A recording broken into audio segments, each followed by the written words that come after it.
Halo sobat, salam jumpa lagi. Melanjutkan kisah Nogososro dan Sapu Inten.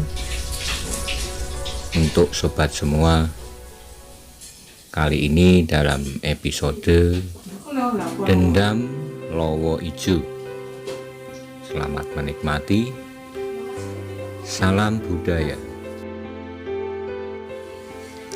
Joko Suko memandang Lowo Ijo dengan mata yang menyalakan api kemarahan. "Apalagi yang kau kehendaki dariku," katanya. "Aku tak menghendaki apa-apa lagi daripadamu, Suko, kecuali serahkan orang ini kepadaku," jawab Lowo Ijo. Mata Joko Suko bertambah berapi-api lagi. "Lowo Ijo, apakah kau sudah memandang aku sedemikian rendahnya sehingga kau perlu menolong aku?" kata Joko Suko lagi. Lowo Ijo mendengus pendek sambil menggeleng. Ia berkata, "Sama sekali tidak, kawan. Tetapi seperti apa yang kau katakan tadi, bahwa yang aku hadiahkan kepadamu hanyalah gadis itu saja, dan sekehendakmu lah kalau yang lain-lain akan kau bunuh. Tetapi orang ini tidak, sebab aku sendirilah yang akan membereskannya." Mendengar ucapan Lowo Ijo itu, wajah Joko Suko menjadi semakin menyala. Giginya gemeretak dan tubuhnya menggigil menahan marah. Dengan suara gemuruh ia menjawab, "Aku bukan perempuan yang perlu perlindungan laki-laki. Buat apa aku menerima hadiah dari seekor kelelawar busuk seperti tampangmu itu, Lowo Ijo? Jangan coba merendahkan aku." Meskipun wajah Lowo Ijo nampaknya jauh lebih puas dari wajah Joko Suko yang tampan itu, namun ternyata kepala Lowo Ijo agak lebih dingin, karena ia sama sekali tidak menunjukkan kegusarannya mendengar kata-kata Joko Suko itu. Bahkan ia masih menjawab dengan tenang, meskipun tampak pula kegarangannya. "Joko Suko, aku tidak peduli atas tanggapanmu terhadap permintaanku. Serahkan orang itu kepadaku, sebab aku mempunyai urusan yang lebih penting daripada urusanmu. Urusanku menyangkut nama baik dan harga diri perguruanku, sedangkan urusanmu hanyalah urusan perempuan itu saja." Oleh keterangan Lowo Ijo yang terakhir itu, nyala kemarahan Joko Suko menjadi surut. Sedang pancaran matanya yang berapi-api itu pun segera redup dan membayangkan keheranan. Tanyanya kemudian, "Kau katakan bahwa kau mempunyai urusan dengan orang ini perkara perguruanmu?" Lowo Ijo mengangguk. Joko Suko menjadi bertambah heran, dan tanpa disengaja ia memandang Maiso Jenar. Baru sekarang ia memperhatikan lawannya itu. Dengan seksama, tubuhnya tegap kekar, dadanya bidang. Meskipun ia berwajah lunak, tetapi pandangan matanya memancarkan kecemerlangan pribadinya. "Pantas bahwa aku tak dapat menjatuhkannya. Siapakah orang ini?" pikir Joko Suko.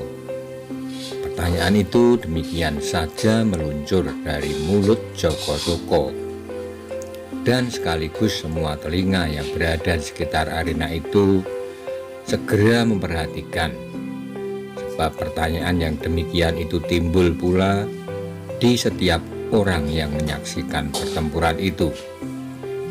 Bahkan di antaranya mereka telah timbul harapan baru setelah mereka menyaksikan Krido, orang yang mereka anggap tidak lebih dari seorang perantau, lebih-lebih sepasang suami istri yang telah merasa terlanjur menyuruh orang itu membawakan beban mereka.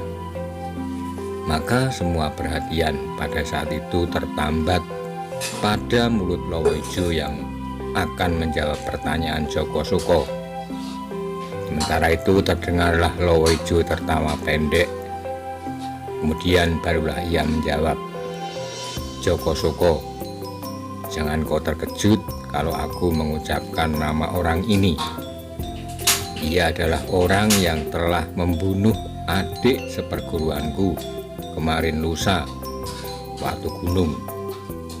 Dan yang tidak akan pernah aku lupakan, orang ini pernah pula melukai bagian dalam dadaku." Berdebarlah setiap jantung mereka yang mendengar kata-kata ini. Pastilah orang ini bukan orang sembarangan. Tidak terkecuali Joko Suko. Sudah sejak lama ia mengenal Lowoijo, dan pernah pula ia berkelahi melawan orang ini. Tetapi tak pernah salah seorang dari mereka berdua dapat mengatasi yang lain. Kalau orang ini pernah melukai Lowoijo, pastilah ia memiliki kesaktian yang tinggi. Kemudian terdengarlah Lowoijo melanjutkan kata-katanya. Sayang bahwa ia tidak bersikap perwira. Ia menyerang aku pada saat aku sedang meloncat turun dari atap gedung perbendaharaan Istana Demak. Hati Maeso Jenar melonjak mendengar sindiran Lowoijo. Ia sama sekali tak mau menerima keterangan itu, sebab pada saat ia menyerang Lowoijo, ia sedang berusaha untuk melindungi Gajah Alit yang justru diserang oleh Lowoijo dengan sikap yang tidak perwira. Kecuali Lowoijo tidak menyerang dari depan, juga pada saat itu Gajah Alit sedang digerubut oleh 3 orang. Tetapi meskipun demikian, ia tidak merasa perlu melayani fitnah itu. Karena itu ia diam saja.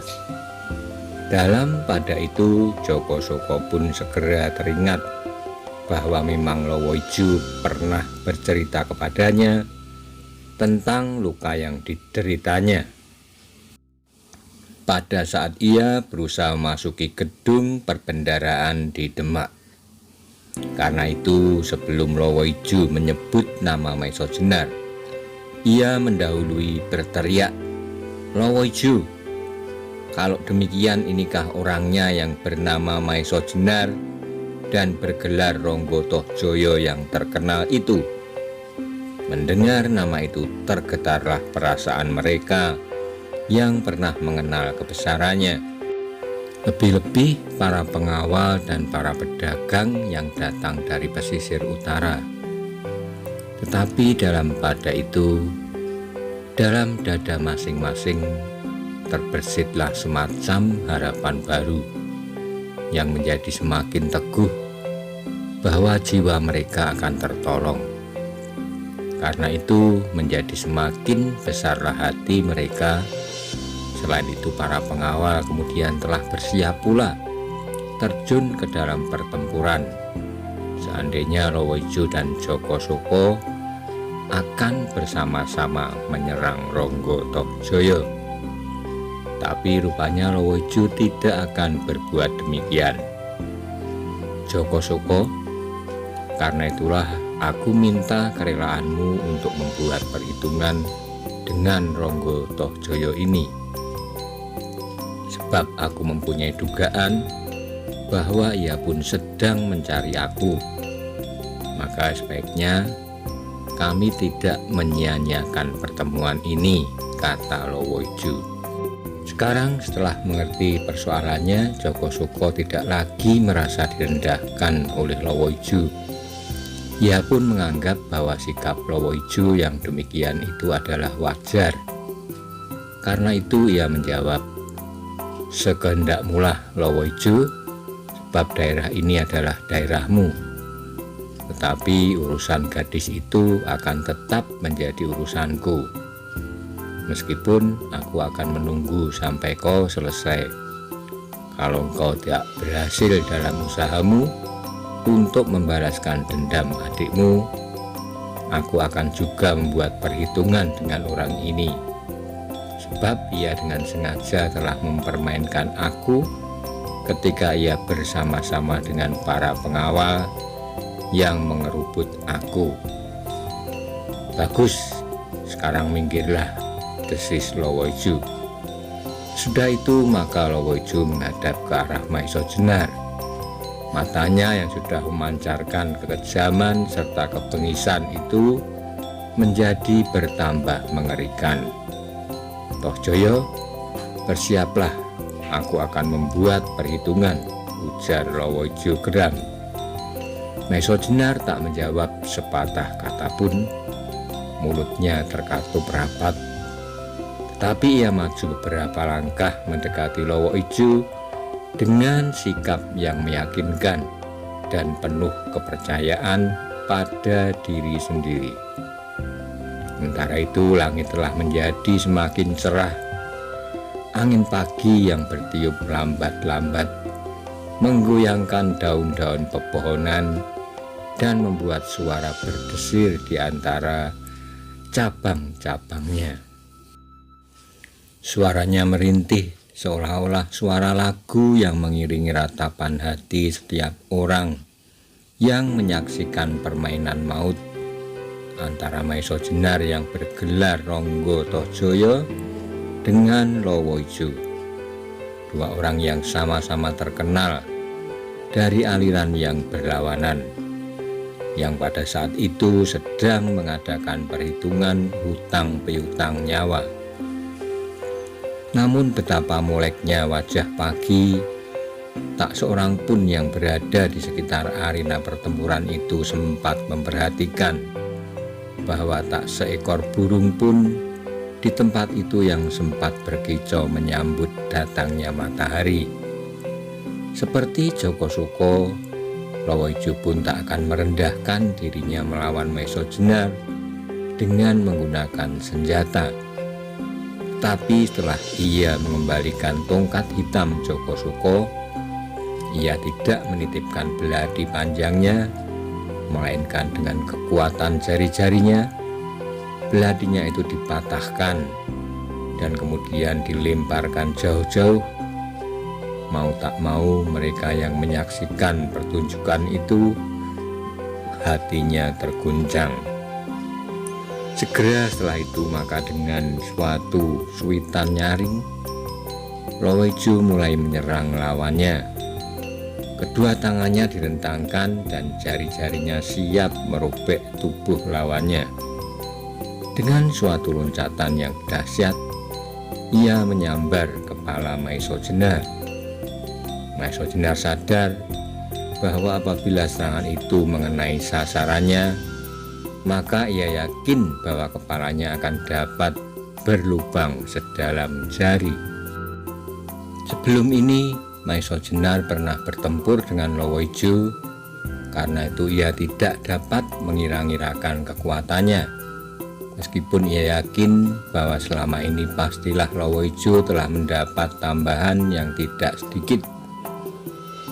Melihat serangan Lowoiju yang dahsyat itu, segera Maiso Jenar merendahkan dirinya. Tetapi sekaligus dengan tangannya ia menyerang perut lawannya dengan 4 jari. Sebenarnya Lowoiju sadar bahwa serangannya yang pertama pasti tak akan mengenai sasarannya. Karena itu ia selalu waspada, sehingga seketika ia melihat serangan Maiso Jenar, dengan tangkasnya pula ia menghindarkan diri. Ia menarik sebelah kakinya ke belakang dan berputar sedikit. Kemudian sambil merendahkan diri, ia menghantam tangan Maiso Jenar dengan sikunya. Tapi Maiso Jenar tidak mau tangannya disakiti. Ia segera menarik serangannya dan mendadak ia meloncat setengah langkah surut. Tetapi demikian kakinya menjejak tanah. Demikian ia melontarkan dirinya ke samping Lowoiju dan dengan tumitnya ia menghantam lambung. Lowoijo terkejut melihat gerakan ini. Kaki Maesha Jenar bergerak demikian cepatnya. Tapi Lowoijo pun mempunyai cukup pengalaman. Segera ia merendah hampir rata tanah. Tetapi demikian ia merendah. Kakinya secepat kilat menyambar betis Maesha Jenar. Sekarang Maesha Jenar yang berada dalam keadaan yang sulit. Selagi satu kakinya terangkat, untunglah bahwa Maesha Jenar cukup tenang, sehingga dalam keadaan yang nampaknya demikian sulitnya, ia masih sempat mengelakkan diri. Dengan sebelah kakinya ia menjejak tanah dan meloncat tinggi. Dengan satu gerakan kakinya, Maesha Jenar dapat mengubah arah, sehingga tubuhnya terjatuh kembali beberapa depa dari lawannya. Lowoijo menjadi marah melihat serangan-serangannya yang dilakukan dengan segenap tenaganya itu sama sekali tak berhasil. Karena itu, segera ia pun menyerang kembali dengan dahsyatnya. Tangannya dengan 10 jari yang kokoh bergerak menyambar-nyambar dari segala arah. Mereka yang menyaksikan pertempuran itu berdiri terpaku seperti patung. Hati mereka terpukau oleh pertunjukan maut yang sedang berlangsung dengan dahsyatnya. Bentar-bentar dengar suara gemeretak batang-batang kayu yang patah, terhantam baik oleh Maesha Jenar maupun oleh Lowoijo. Sedang tanah tempat mereka bertempur seolah-olah telah berubah sedemikian rupa, sehingga menjadi bersih dari segala tumbuh-tumbuhan. Perkelahian itu pun semakin lama menjadi semakin hebat. Tampaklah betapa hebatnya mereka berdua. Sampai sekian lama tidak nampak siapakah di antara keduanya yang telah unggul. Lowoijo bertempur dengan penuh dendam akan pembalasan, sedangkan Maesha Jenar bertempur dengan suatu tekad yang telah bulat pula, melenyapkan kejahatan sampai ke akarnya. Demikian dahsyatnya pertempuran itu, sehingga waktu berjalan cepat sekali. Dengan tak terasa matahari telah miring rendah di ufuk barat, seolah-olah sengaja mempercepat jalannya untuk menghindari kesaksian bahwa di tengah-tengah hutan Tambak Boyo telah terjadi suatu pergulatan maut yang mengerikan. Daerah pedalaman hutan yang selamanya tak pernah menerima cahaya matahari sepenuhnya itu kini telah kembali suram. Cahaya matahari yang sudah semakin lemah tidak mampu lagi menembus sepenuhnya kelebatan daun-daun pepohonan rimba yang liar dan pekat itu. Dua orang perkasa yang sedang bertempur mati-matian itu pun nampak tenaganya semakin lama menjadi semakin kendor. Mereka berdua adalah orang-orang yang memiliki ketahanan jasmaniah yang luar biasa. Baik Maesha Jenar maupun Lowoijo memang pernah mengalami pertempuran sampai berhari-hari. Kali ini mereka telah mengerahkan segala tenaga mereka. Setelah hal itu berlangsung hampir sehari penuh, terasalah bahwa kemampuan mereka mulai menurun. Dalam hal ini yang lebih merasa gelisah adalah Lowoijo. Perasaannya dibebani oleh dendam yang tiada taranya. Sejak dirinya dilukai di halaman keraton Demak, ia sudah berjanji di dalam hatinya bahwa pada suatu saat ia harus membinasakan orang yang telah melukainya itu. Ditambah lagi orang itu pula yang telah membunuh adik seperguruannya. Karena itu tidak ada pilihan lain kecuali menghancur lumatkan orang ini.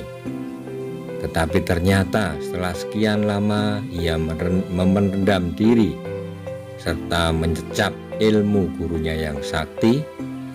Pasing-singan dengan penuh semangat Namun sudah sehari ia bertempur, masih belum ada tanda-tandanya bahwa ia akan dapat mengalahkan lawannya, apalagi membinasakan.